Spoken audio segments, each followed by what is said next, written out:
पंजाब में स्थित सिख धर्म के 3 तख्त साहिबान वाले शहरों को पावन शहरों का दर्जा देना पंजाब सरकार के लिए बड़े सौभाग्य की बात है।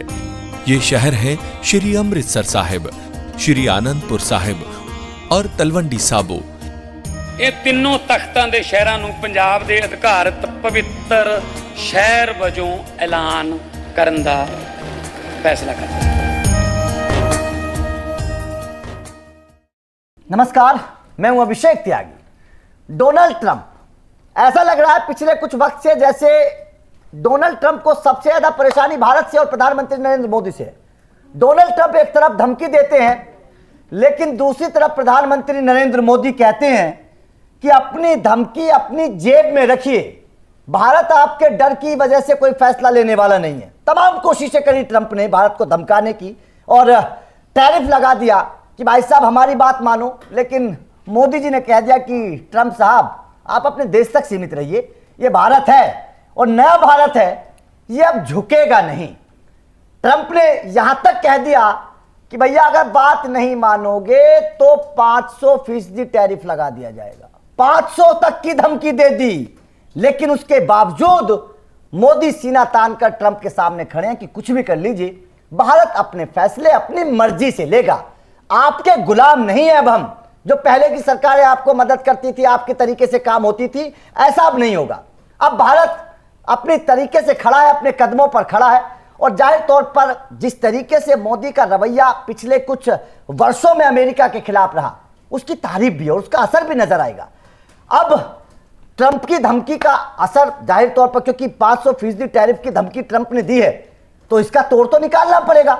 ऐसा तो है नहीं कि भारत को कुछ काम नहीं करना पड़ेगा, रणनीतिक तौर पर भारत को कदम उठाने पड़ेंगे।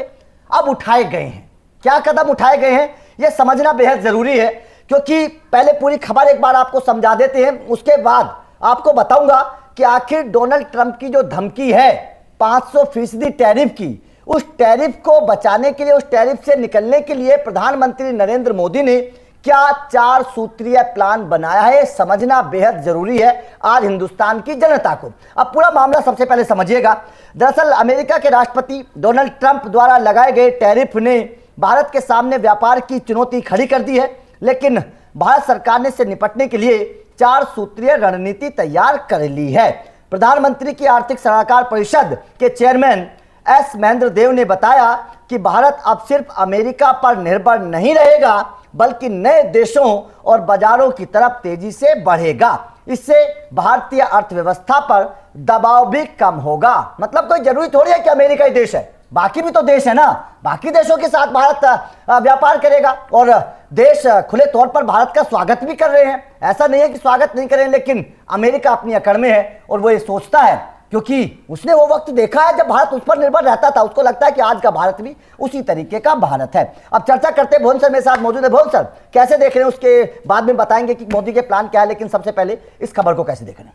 बिल्कुल, दिल्ली में स्कॉच शिखर सम्मेलन में एक समाचार एजेंसी से बातचीत करते हुए आर्थिक सलाहकार, जिनका भी आपने जिक्र किया, प्रधानमंत्री के आर्थिक सलाहकार परिषद के चेयरमैन है एस महेंद्र देव, उन्होंने ये बात कही है और वहीं से ये खबर बनी है। 4 प्लान जिनका हम बार बार जिक्र कर रहे हैं, उसमें सबसे पहला क्या है, इसके बारे में अभी आप ग्राफिक्स के जरिए भी हमारे दर्शकों को अवगत कराइएगा, लेकिन इसके इम्पैक्ट पर हम पहले बात कर लेते हैं कि इसका दूरगामी प्रभाव क्या पड़ेगा। देखिए, कहा जाता है कि प्रिकॉशनरी किसी भी होने वाली घटना से पहले कदम उठाया जाना, प्रिकॉशनरी स्टेप्स उठाए जाना, हम अक्सर ये सोचते हैं कि पहले ही एहतियातन कदम उठा लें, बिल्कुल, ताकि आगे कम से कम उसका प्रभाव झेलना पड़े। तो यहां पर भी ऐसा हो रहा है। ट्रंप के रवैये से पूरी दुनिया वाकिफ है, वो कभी भी कोई भी फैसला ले लेते हैं, बिल्कुल, और उनकी धमकी कोरी भी नहीं होती, कई बार वो बोलते हैं और कर देते हैं। तो 500 के टैरिफ की जो बात आप कर रहे थे, वो कब हो जाएगा पता भी नहीं चलेगा। तो इसके लिए भारत प्रिकॉशनरी स्टेप्स उठा रहा है, कदम उठा रहा है, और उसमें 4 कदम जिनका जिक्र महेंद्र देव ने किया है कि हम इन कदमों के सहारे भारत का भारत पर कम से कम इम्पैक्ट पड़े, कम से या कम इम्पैक्ट पड़े, उतना ज्यादा जो है असर ना देखने को मिले, असर ना हो, या उससे उतना ज्यादा प्रभावित ना हो कि उसकी अर्थव्यवस्था पर बहुत ज्यादा फर्क पड़ने लगे। बिल्कुल बिल्कुल, इसके लिए पहले रास्ते तलाशने शुरू कर दिए गए हैं और 4 कदम उन्हीं से जुड़े हुए हैं। बिल्कुल, इन 4 कदमों के बारे में एक बार ग्राफिक्स के माध्यम से आप लोगों को समझा देते हैं कि 4 सूत्री रणनीति क्या है। नंबर 1, देश की इंडस्ट्री को सपोर्ट। जिन उद्योगों पर अमेरिकी टैरिफ का असर पड़ा है उन्हें सरकारी मदद दी जाएगी, मतलब साफ है कि सरकार उनकी मदद करेगी, कोई उस पर असर नहीं पड़ेगा। नंबर 2, निर्यात में विविधता। अमेरिका के अलावा एशिया, अफ्रीका और लैटिन अमेरिका के देशों में भारतीय सामान भेजा जाएगा ताकि अमेरिका देखता रह जाए और भारत व्यापार में आगे निकल जाए। Number 3, free trade agreement. दूसरे देशों के साथ मुक्त व्यापार समझौते किए जाएंगे ताकि व्यापार आसान हो जाए। यह भी एक बहुत अच्छी रणनीति है अगर व्यापार के लिहाज से देखा जाए। और नंबर 4, अमेरिका से बातचीत जारी रहेगी। अमेरिका के साथ ट्रेड डील को लेकर बातचीत चलती रहेगी क्योंकि अभी तो ट्रंप अकड़ दिखा रहे हैं, बातचीत से ही विवाद सुलझते हैं ना, ये कहा जाता है, तो बातचीत जारी रहेगी। बातचीत की टेबल हमेशा खुली रहेगी और मतलब हो सकता है कि बातचीत से मामला सुलझ जाए, तो बातचीत बहुत जरूरी होती है किसी भी मुद्दे को सुलझाने के लिए। लेकिन ऐसा लगता है जिस तरीके से ट्रंप का रवैया पिछले कुछ वर्षों में रहा है, तो उससे पता चलता है कि ट्रंप, जैसे कि भुवन सर ने बताया कि कभी भी यह फैसला ले सकते, तो उसका बचाव भी बेहद जरूरी है। अमेरिका के विकल्प अब खोजने पड़ेंगे, अमेरिका को हटाकर किसी दूसरे देश की तरफ देखना पड़ेगा, उनके साथ व्यापार बढ़ाना पड़ेगा ताकि अगर अमेरिका टैरिफ लगाए तो उसका प्रभाव भारत पर ज्यादा ना पड़े। लेकिन इन 4 सूत्रों के बाद भुवन सर कैसे देख रहे हैं? क्या आपको लगता है कि इन 4 जो सूत्र अपनाने की कोशिश कर रहा है भारत, इससे कुछ असर पड़ेगा टैरिफ पर? प्रधानमंत्री नरेंद्र मोदी ने अभिषेक अभी कुछ दिनों पहले नीति आयोग जो अर्थशास्त्री हैं उनके साथ भी बैठक की थी और एक लक्ष्य जो विकसित भारत का 2047 का है उसका जिक्र आप देखेंगे बार बार आता है। और ये जो बदलाव की बात की जा रही है, ये जो फैसले लिए जा रहे हैं, जिन 4 प्लान की हम बात कर रहे हैं ट्रंप के टैरिफ की धमकियों के बीच में, 2047 का जो लक्ष्य है वो डिरेल ना हो, उस पर कोई फर्क ना पड़े, बहुत दूर का विजन है। ये आज और कल की बात नहीं, बिल्कुल बिल्कुल दूर का विजन है। हाँ, ये नहीं कि इसी आम बजट में कुछ हो जाए, या और ये फैसले एकदम लिए भी नहीं जाते। हाँ, ये एकदम लिए भी नहीं जाते, बिल्कुल ठीक कह रहे हैं आप। और तो इसका दूरगामी प्रभाव देखने को मिलेगा। बिल्कुल। और ऐसे में क्या तैयारियां उसकी हैं? प्रधानमंत्री ने भी अर्थशास्त्रियों के साथ बैठक की है और उनके जो सलाहकार के चेयरमैन है, वो भी समझाते हैं एक बार ग्राफिक्स के माध्यम से कि क्या है विकसित भारत के लिए जरूरी क्या है।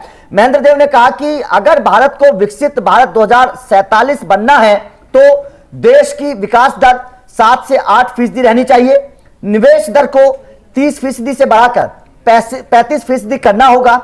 जापान और साउथ कोरिया जैसे देश यही मॉडल अपनाकर विकसित बने हैं। तो मतलब साफ है कि विकास दर को बढ़ाना पड़ेगा और निवेश दर को बढ़ाना पड़ेगा अगर भारत को 2047 में विकसित भारत बनना है। तो जाहिर तौर पर इसकी तरफ भारत अग्रसर है भी। भारत अपनी विकास दर को भी लगातार आगे बढ़ा रहा है क्योंकि पिछले कुछ सालों में अगर देखें तो विकास दर में आगे बढ़ी है, तरक्की हुई है भारत की उसमें, और निवेश भी भारत में जो है वो बढ़ रहा है। विदेशी कंपनियां इस वक्त भारत की तरफ देख रही हैं। आप पिछले अगर 5-6 सालों के आप आंकड़े उठाकर देखेंगे तो भारत में निवेश की तरफ निवेश बढ़ा है। एप्पल की आप बात करिए, पहले चीन में उसका पूरा मैन्युफैक्चरिंग का प्लांट हुआ करता था, लेकिन अब भारत की तरफ एप्पल ने देखा। इसके अलावा आप गूगल की बात करिए, आप माइक्रोसॉफ्ट की बात करिए, इन तमाम मेटा की बात करिए, इन तमाम कंपनियों ने भारत में निवेश किया है और मोटा निवेश किया है। तो इससे मतलब साफ है कि जो अमेरिकी कंपनी है वो भी भारत की तरफ देख रही है, उन्हें भी अमेरिका के ऊपर भरोसा नहीं है। भुवन सर कैसे देख रहे हैं? बिल्कुल। और आप देखेंगे, वैश्विक जगत को देखेंगे तो अभी हम लगातार इस पर काफी कवरेज भी कर रहे हैं। हमारी वेबसाइट newsnmf.com पर हम लोग इस तरह की खबरों को प्रमुखता से दिखाते हैं, जहां पर हमने देखा कि न सिर्फ भारत के उद्योगपति, बड़े बड़े व्यापारी घराने के लोग, बल्कि जो साउथ ईस्ट एशिया है वहां के प्रतिष्ठान और जो दूसरे मुल्कों के उद्योगपति हैं, जो कैपिटलिस्ट जिनको कहा जा सकता है, पूंजीपति कहा जा सकता है, जिनसे सीधा वास्ता अमेरिका का है उद्योग को लेकर, व्यापार को लेकर, उन लोगों ने भी ट्रंप की आलोचना की है, उनके रवैये पर सवाल उठाए। तो एक तरफ तो वैश्विक घेराबंदी ट्रंप की है इन फैसलों को, व्यापारिक फैसलों को लेकर के, टैरिफ के फैसलों को लेकर के, लेकिन भारत सिर्फ आरोप मढ़ने और तोहमत मढ़ने के लिए ही नहीं है। भारत जो है वो अपने एहतियातन कदम उठाने के लिए भी काफी जाना जाता है। बिल्कुल। और पहले ही क्या कुछ तैयारियां कर ली जानी चाहिए उसको लेकर। और आप अभी आंकड़ा बता रहे थे कि विकसित भारत 2047 के लक्ष्य की आपने बात की कि क्या कुछ उसके लेकर तैयारियां चल रही हैं। तो मुझे लगता है कि जो 1 फरवरी को बजट पेश होगा अभिषेक, उसमें भी हमें काफी कुछ बदलाव देखने को मिलेंगे और वहां से भी एक हमें एक रास्ता, एक संकेत मिलेगा बिल्कुल बिल्कुल कि सरकार क्या कुछ बदलाव तब्दीलियां ला रही है, बिल्कुल, जिससे अर्थव्यवस्था पर कोई बहुत बड़ा फर्क ना पड़े। चलिए हालिया सुधारों की भी चर्चा एक बार कर लेते हैं कि हालिया सुधार किस तरीके के किए हैं सरकार ने इस मामले को लेकर, ताकि परेशानी आगे आने वाले वक्त में ना हो। तो विकसित भारत के लक्ष्य को ध्यान में रखते हुए सरकार ने परमाणु ऊर्जा सेक्टर निजी कंपनियों के लिए खोला है। इंश्योरेंस सेक्टर में 100% FDI की मंजूरी हुई है। कई कानूनों को गैर अपराधीकरण किया है। कारोबार को आसान बनाने पर जोर दिया है, जो बहुत जरूरी है किसी भी देश के लिए कि कारोबार को आसान बनाया जाए ताकि कारोबारी आए और अपना कारोबार कर सकें। तो जाहिर तौर पर इस पर भी प्रधानमंत्री नरेंद्र मोदी के कार्यकाल में थोड़े से कानून आसान हुए और इसी बात को ध्यान में रखते हुए जो विदेशी निवेशक हैं वो भारत की तरफ देख रहे हैं, भविष्य के तौर पर एक बड़ा निवेश कर भी रहे हैं। जी भुवन सर, कैसे देख रहे हैं, क्योंकि इस तरीके के फैसले लिए गए हैं? बिल्कुल, भारत आयात तो करता है, निर्यातक भी है और कई, जैसा कि आपने शुरुआत में कहा था कि और देशों में भी अपने निर्यात को बढ़ाने के लिए बिल्कुल विविधीकरण की आपने बात की थी, उस तरफ सरकार जो है वो कोशिश कर रही है कि कैसे निर्यात को और ज्यादा उसमें विविधता लाई जाए और ज्यादा बढ़ाया जाए। तो मुझे लगता है कि उस मोर्चे पर तो काम हो ही रहा है, साथ ही साथ घरेलू उद्योग कैसे बढ़े और जो फॉरेन डायरेक्ट इन्वेस्टमेंट है जिसका आपने कहा हवाला दिया FDI का, वो कैसे बढ़े और सेक्टर में कैसे FDI आए, इसको भी सरकार, इसके भी रास्ते खोल रही है। इसको लेकर के सरहद के अंदर जितने भी इंतजामात किए जाने चाहिए कानूनी तौर पे और दूसरे लेवल पर, वहां पर सरकार जो है वो मुक्तता ला रही है, कुछ रियायतें दे रही है। और ये एक छोटे छोटे स्टेप है अभिषेक, ऐसा नहीं है कि इनसे बहुत बड़ा जल्दी बदलाव देखने को मिलेगा, लेकिन ये छोटे छोटे कदम हैं जो एक रास्ता तैयार करेंगे, अमेरिका के टैरिफ लगने के लिए एक विकल्प देंगे कि हम उसके टैरिफ का सामना तो करेंगे ही, लेकिन उससे कैसे इंपैक्ट कम हो, इफेक्ट कम हो, इसको लेकर के हम कुछ रास्ते तैयार करेंगे, चाहे कारोबारियों के लिए एक माहौल बनाने वाली बात हो या फॉरेन इन्वेस्टमेंट को लाने की बात हो। तो मुझे लगता है कि छोटे छोटे कदम है, 4 प्लान बड़े बड़े हमने बताए, लेकिन उसके अंदर जो काम होने वाले हैं उनमें कदम छोटे छोटे चले जाएंगे, लेकिन ये 2047 तक का जो विजन है, मुझे लगता है कि वो इससे ज्यादा प्रभावी ना हो। सरकार की सबसे बड़ी चिंता अभी यही बनी हुई है। बिल्कुल, और देखिए ये जरूरी भी है आज के वक्त को अगर देखा जाए, क्योंकि अगर हमें आत्मनिर्भर बनना है, जिसका सपना प्रधानमंत्री मोदी दिखा रहे हैं, तो दूसरों पर निर्भर नहीं रहना है। डोनाल्ड ट्रंप ये चाहते हैं कि अभी भी वही भारत बना रहे जो एक वक्त में हुआ करता था, अमेरिका का गुलाम रहता था, अमेरिका के कदम से कदम मिलाकर चलता था। अब नया भारत है, नई सोच वाला भारत है। अब ये भारत अपने कदमों पर चलना जानता है, अपने आत्मनिर्भर होकर फैसले लेना चाहता है, और उसी कड़ी में प्रधानमंत्री नरेंद्र मोदी आगे बढ़ते भी जा रहे हैं। डोनाल्ड ट्रंप को बहुत जल्द समझ लेना होगा कि अगर भारत को आंख दिखाओगे तो एक बहुत बड़ा बाजार आप खो दोगे, जिसका अमेरिका पर भी असर पड़ेगा। तो आपका इस खबर पर क्या कहना है, कमेंट करके अपनी राय जरूर दीजिएगा।